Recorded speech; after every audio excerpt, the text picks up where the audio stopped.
yang mengkhawatirkan hal ini dapat memicu terjadinya arms race dan mungkin dapat berkembang menjadi tindakan-tindakan agresif. Yang menjadi pertanyaan kami adalah bagaimana pandangan Bapak Presiden mengenai hal ini? Terima kasih.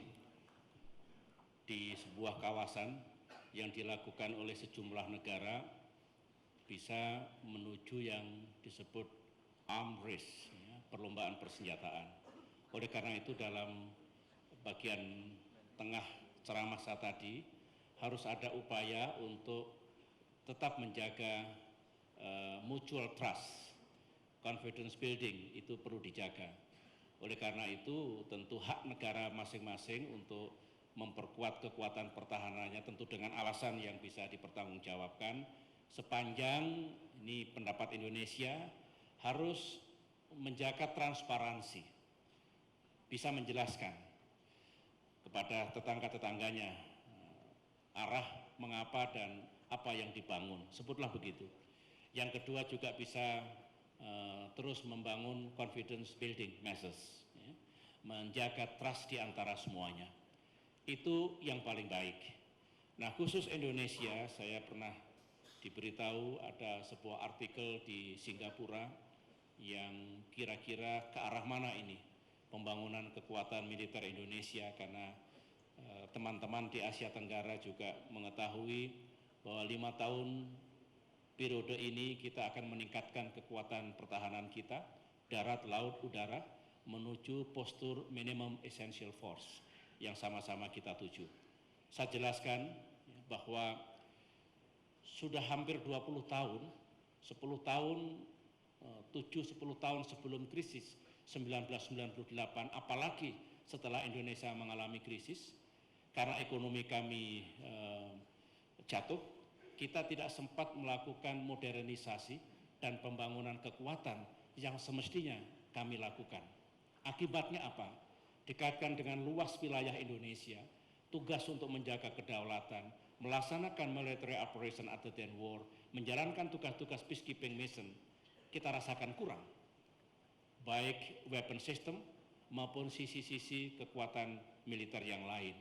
Oleh karena itulah, dengan niat yang baik, dengan tujuan yang baik, tidak ada niat untuk melakukan agresi ke negara manapun di tetangga-tetangga kita, maka kita melakukan pembangunan kekuatan dengan anggaran yang signifikan dalam bentangan waktu 5 tahun ini.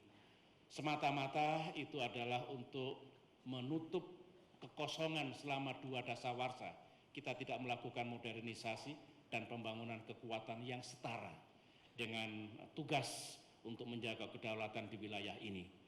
Dan apapun yang kita bangun, ya, memang cukup signifikan penambahan weapon system untuk Angkatan Darat, untuk Angkatan Laut dan Angkatan Udara 5 tahun ini, dan kita akan sampaikan pada tetangga-tetangga kita secara transparan. Dengan demikian tidak perlu ada mistrust, ada kekhawatiran apapun. Harapan saya kalau Indonesia is also willing to do that, maka tentunya negara-negara lain juga bisa saling menginformasikan. Dengan demikian trust terjaga dan kita tetap bisa menjalin kerjasama. Dan saya suka kalau justru kekuatan seperti ini bisa digunakan untuk tujuan yang baik, untuk ya utamanya mengatasi ancaman militer non tradisional yang dihadapi oleh hampir semua negara di dunia dan utamanya negara di kawasan ini. Itulah yang saya ingin saya jawab. Ya, berkait. Silakan. Crimes itu sudah lebih maju sebenarnya dibandingkan periode yang lalu, baik dalam kerangka ASEAN, dalam kerangka Asia Forum maupun kerjasama yang sifatnya bilateral. Jadi kalau sudah menyangkut transnational crimes, termasuk terorisme, drug trafficking, kemudian people smuggling, menghadapi piracy, itu sudah ada wadahnya, dan not only antar lembaga kepolisian tapi juga antar lembaga intelligence dan unsur-unsur lain yang bisa menjalankan tugas untuk menghadapi kejahatan transnasional itu. Bisa secara bilateral, bisa secara regional, dan bisa secara multilateral. Sebagai contoh, kita sering disibukkan oleh kejahatan people smuggling. Ya, di kawasan ini, biasanya yang dituju adalah Australia. Indonesia suka dilewati. Banyak juga yang ingin ke Australia tapi tinggal di Indonesia sekarang ini. Dan jumlahnya tidak sedikit. Ini yang kita kelola.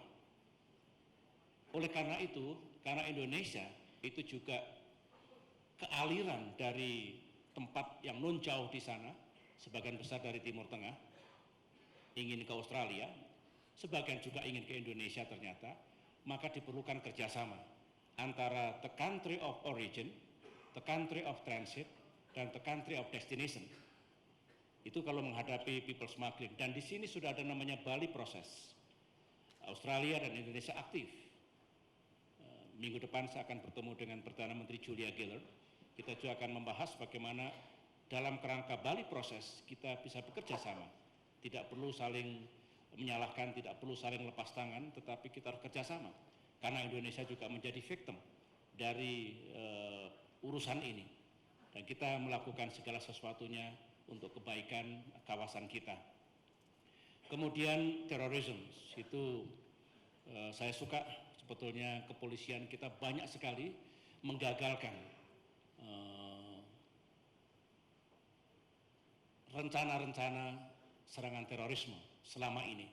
Banyak sekali menangkap tokoh-tokoh teroris yang sesungguhnya berkaliber internasional, berkaliber regional, dan banyak sekali yang dilakukan.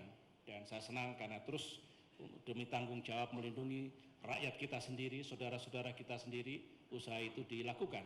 Tetapi tentu tidak mungkin tanpa kerjasama regional, kerjasama internasional. Oleh karena itu dalam urusan terorisme itu pun kita lakukan kerjasama antar lembaga intelijen, antar lembaga kepolisian, bahkan antar lembaga militer. Karena combating terrorism juga bagian dari military operation other than war, yang itu juga dilakukan oleh unsur militer dimanapun, bukan hanya di Indonesia. Meskipun dalam case kita, saya sendiri lebih memberikan ruang kepada kepolisian untuk berdiri sebagai penjuru, untuk terus menjalankan misi itu, meskipun TNI setiap saat harus siap membantu, siap untuk juga ikut melaksanakan tugas untuk melawan terorisme.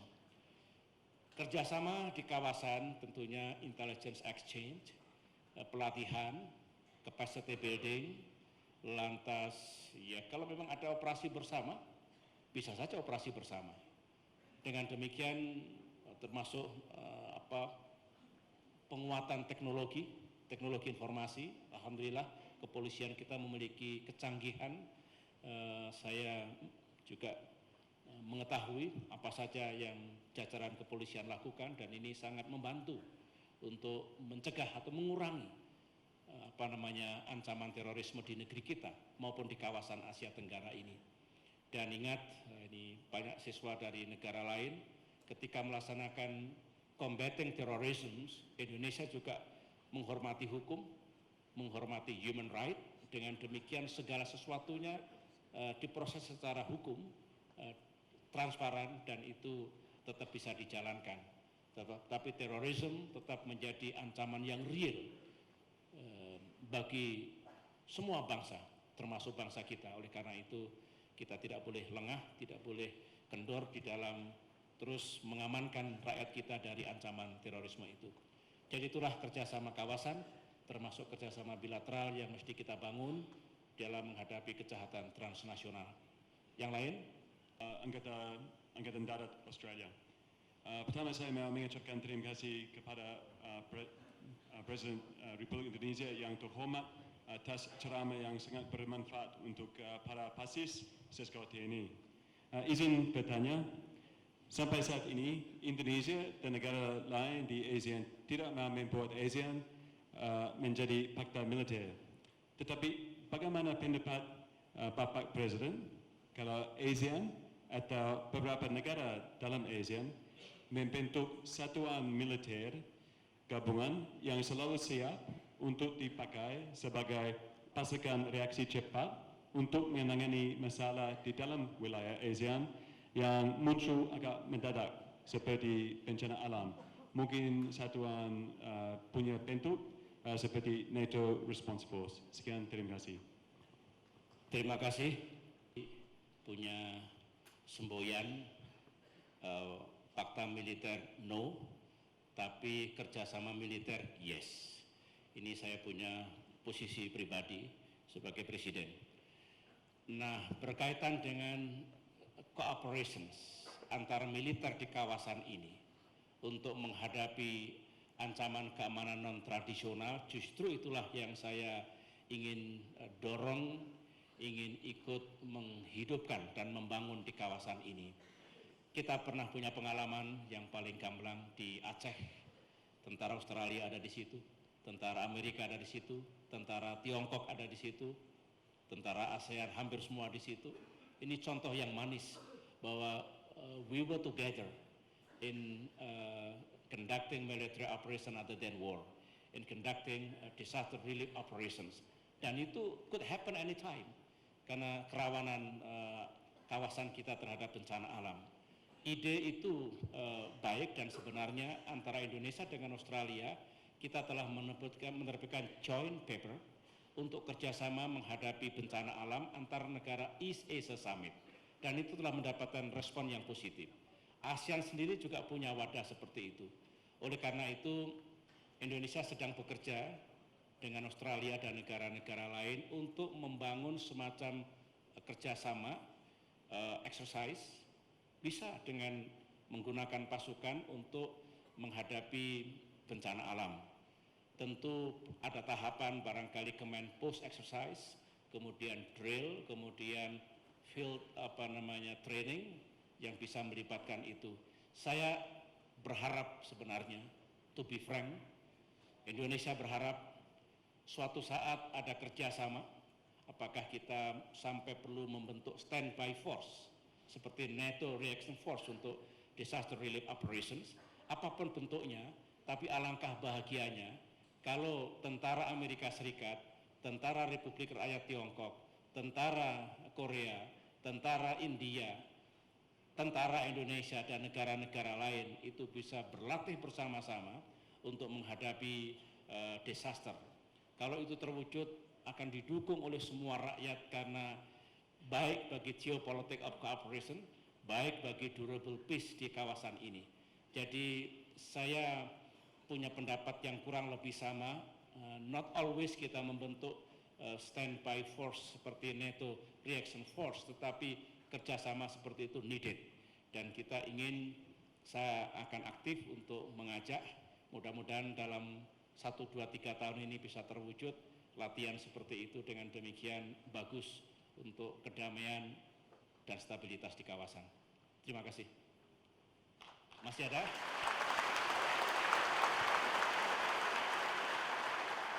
Masih ada satu lagi, silakan.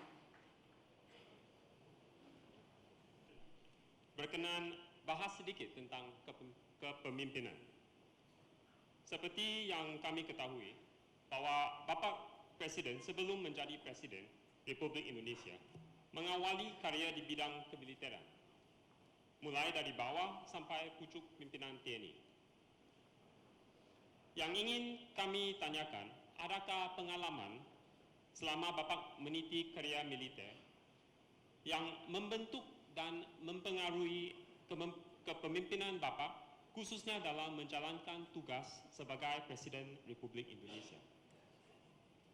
Dan sebaliknya, apabila Bapak Presiden berkenan untuk kilas balik pada masa-masa Bapak mengikuti pendidikan sesquad,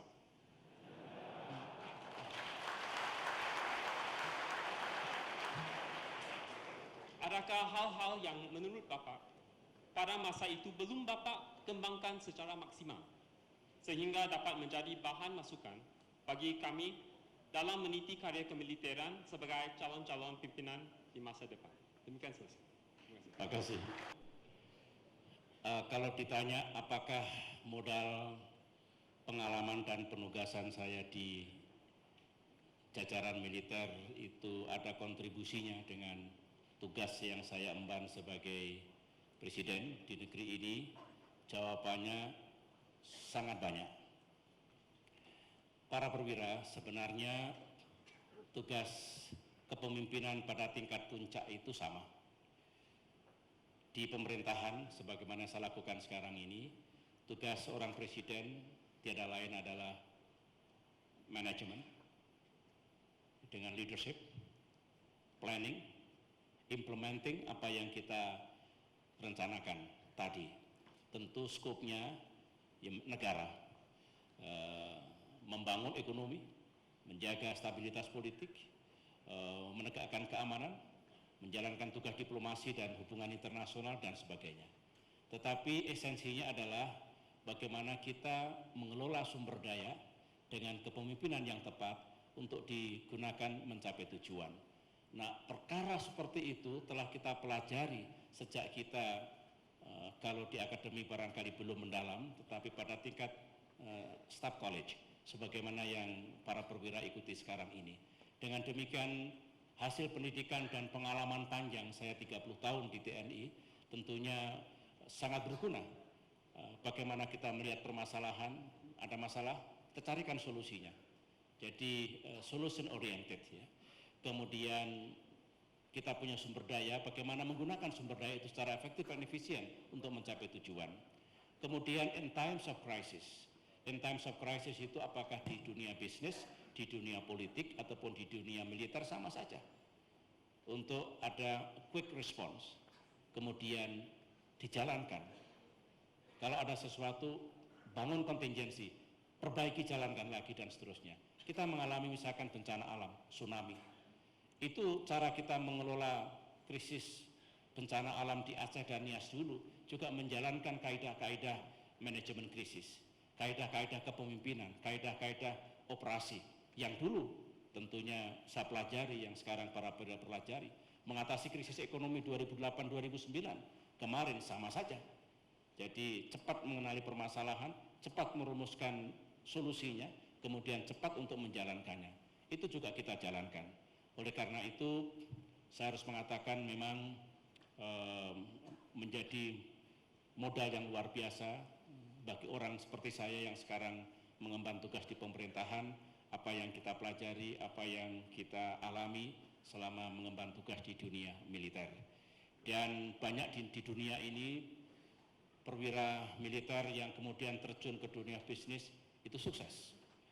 Perwira militer yang terjun ke dunia politik, politik yang demokratis tentunya, bukan kudeta, itu sukses. Karena itu tadi, bagaimana kita mengenali permasalahan, membangun opsi, menetapkan solusi, dan kemudian dijalankan. Kurang lebihnya seperti itu yang perlu saya sampaikan. Nah, yang kedua, Seskuat. Mana yang Seskuat ini? Saya ikut Seskuat dulu tahun 88-89. Dari angkatan saya bukan yang pertama, karena saya jadi danjon hampir 3 tahun di Timur Timur waktu itu, sehingga Seskuat saya terlambat. Tahun ketiga baru masuk saya. Setelah itu jadi dosen di Seskuat, setelah itu ikut komparatif di Fort Leavenworth, di General Command and Staff College, Command and General Staff College, dan kemudian kembali lagi 1 tahun sebelum saya pindah ke satuan yang lain.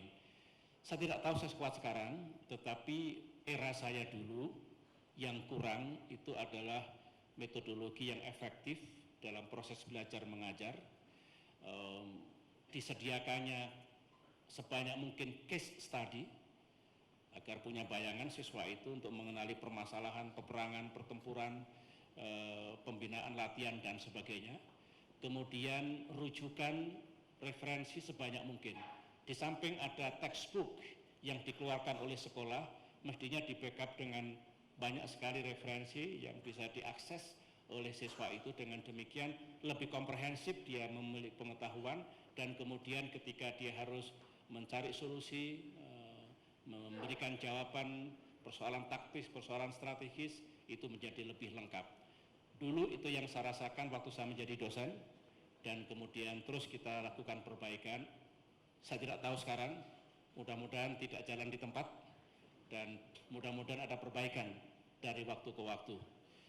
Itu yang ingin saya sampaikan, dan pesan saya, para perwira harus lebih baik dari generasi saya.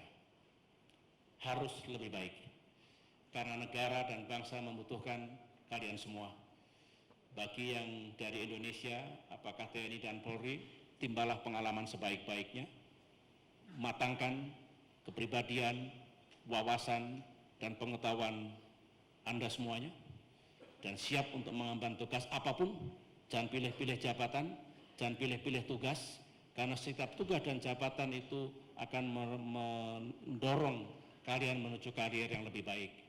Yang dari mancanegara, saya ucapkan pada saatnya nanti, terima kasih telah bersama-sama dengan rekan-rekannya tentara Indonesia. Ini bagian dari confidence building, bagian dari cooperation, bagian dari geopolitics of cooperation, dan semoga nanti kembali ke tanah air masing-masing mengalami karier yang sukses, sebagaimana banyak kawan-kawan saya yang juga mendapatkan posisi yang baik di negara-negara masing-masing. Demikian, selamat belajar, selamat bertugas. Assalamualaikum warahmatullahi wabarakatuh.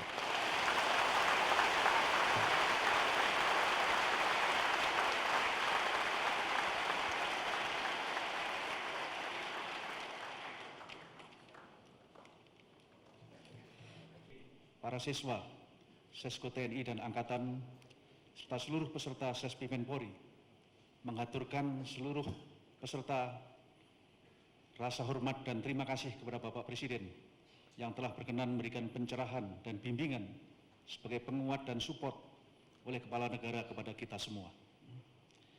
Arahan ini merupakan kesempatan dan momen yang sangat penting untuk memberikan dorongan, motivasi bagi pengembangan kompetensi serta jiwa kejuangan kepada kita semua agar dapat mempersembahkan karya terbaik yang bermanfaat bagi masyarakat, bangsa, dan negara.